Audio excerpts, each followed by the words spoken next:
kindergarten. This is Mrs. Havlicek, and I'm going to show you a fun technique called Scrimshaw, and we're going to get to make ornaments that you'll get to take home with you for the holidays to give to family or friends. We've been practicing doing snowflakes, and if you recall, you start with a vertical line and a horizontal line for your snowflake. Then remember, you pull out of the center with your diagonal lines. Those are all lines we've talked about. Then remember, to make your snowflake, we need to make shapes that are symmetrical. So what I'm going to do is put a heart on each one of my vertical and horizontal lines. I'm going to put some circles on my diagonal edges, and then maybe decorate it up with some other shapes that you're familiar with. However, remember that you do have to keep everything symmetrical when you are making your design. I'd like you to practice on the paper that you have in front of you. Now it is time to practice carving, and you only get one Scrimshaw ornament, so it's really important that you're very careful when you set it down on your paper towel. You don't want to drop it, and one other thing you don't want to do is hold it by that hook, because that is not in there permanently yet. There's something I need to do to make that stable. So gently place it down on your paper towel, and then the tool you're going to use to carve is called a paper clip. And the best way to do the paper clip is to actually pull it towards you. So I'm going to turn my Scrimshaw and pull it towards me. If I push, that leaves too much pressure on the plaster and you might break your ornament. Remember how you have to pull out of the center so that your ornament does stay symmetrical. The other thing is, you're noticing probably all these little shavings.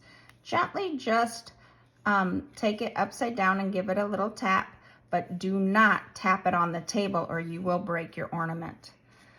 After you get your lines made, then you go ahead and do your designs. This is the tricky part, where I'm coming in and making my symmetrical designs. You don't want to carve too deep because you might break your ornament, but also you want to carve deep enough that you do see the lines you're carving. Be very careful not to break your ornament.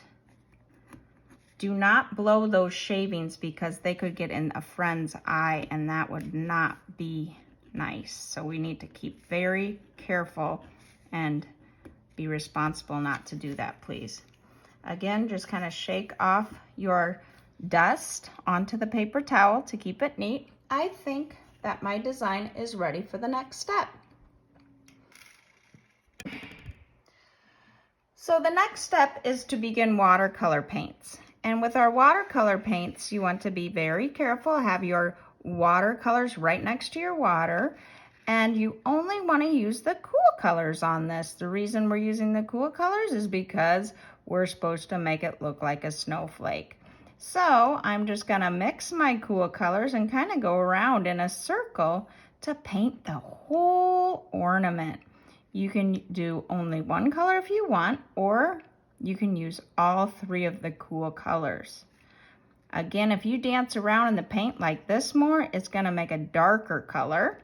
And if you use more water, it's gonna make a lighter color.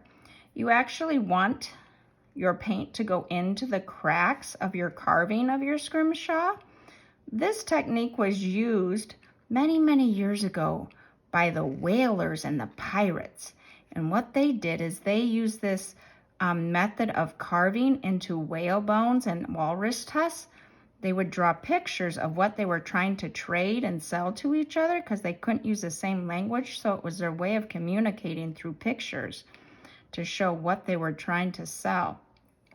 And then they would buy things from each other with the pictures of whatever they were using to sell in the trades. So anyways, I have almost my whole edge of my ornament painted too. Make sure not to forget the edges. I sometimes like to mix the colors to see what will happen. And ta-da, it's all done. Again, be very careful with it, and what you want to do is go carry it with 2 hands and place it on your name tag on the board. And then put your watercolor paints away. I can't wait to see your creations.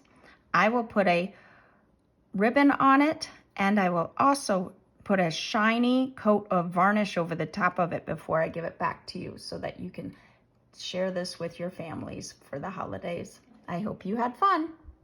See you next time.